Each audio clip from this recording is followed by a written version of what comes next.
দেখবেন যে এটা আসলে মানে দ্বিপাক্ষিক কোনো চুক্তি হয় নাই এবং এটার সবথেকে রাজনৈতিক দিকটা যেটা মারাত্মক, আমেরিকা যাদের বিরুদ্ধে হচ্ছে ঘোষণা করবে যে তাদের যদি কোনো নিষেধাজ্ঞা জারি করে, সাপোজ আমেরিকা হচ্ছে পাকিস্তানের সাথে একটা নিষেধাজ্ঞা জারি করলো বা অন্য কোনো দেশের সাথে, তাহলে বাংলাদেশকেও এই চুক্তি অনুযায়ী সেই দেশের সাথে তাকেও নিষেধাজ্ঞা জারি করতে হবে। তাহলে বসুন্ধরা ডায়াপেন্ট এখন আরও উন্নত। এই হট এয়ার থ্রো টপশিট দ্রুত শোষণ করে সোনামণিকে দেয় কোমল অনুভূতি।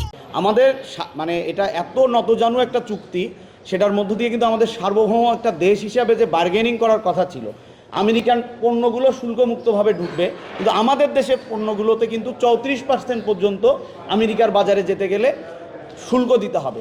তাহলে আমরা এই দেশবাসীর কাছে এবং ছাত্র সমাজের কাছে এটা স্পষ্ট করে বলতে চাই যে আমাদের স্বাধীনতা, সার্বভৌমত্ব ধ্বংসকারী এবং আমাদের যে শিল্প, কৃষি, পোলট্রি, আমাদের যে ঔষধ শিল্প, এগুলো ধ্বংসকারী যে চুক্তিটা বাতিল করতে হবে। বাতিলই হচ্ছে এটার একমাত্র পথ, বাতিল ছাড়া আমরা দ্বিতীয় কোনো পথ মনে করি না। আর শেষ কথাটা যেটা দেখবেন বন্ধুগণ, যে বন্ধুরা আমাদের অভ্যুত্থানের পর সবসময় দিল্লি না ঢাকা স্লোগান দিত, তো এই দিল্লি না ঢাকা যারা স্লোগান দিতেন তাদেরকে আমরা রাজপথে দেখতে চাই। তারা এবার বলুক যে ওয়াশিংটন না ঢাকা। হ্যাঁ, এবার স্লোগানটা হোক যে ওয়াশিংটন না ঢাকা। যারা দিল্লি না ঢাকার মধ্যে ঢাকাকে বিশ্বাস করেন, নিশ্চয়ই তারা ওয়াশিংটন এবং ঢাকার মধ্যে ঢাকাকেই বেছে নেবেন। মার্কিনপন্থী এই চুক্তি বাতিলের দাবিতে সোচ্চার হবেন। আমি আমাদের জোটের সমন্বয়ককে আমাদের সঙ্গে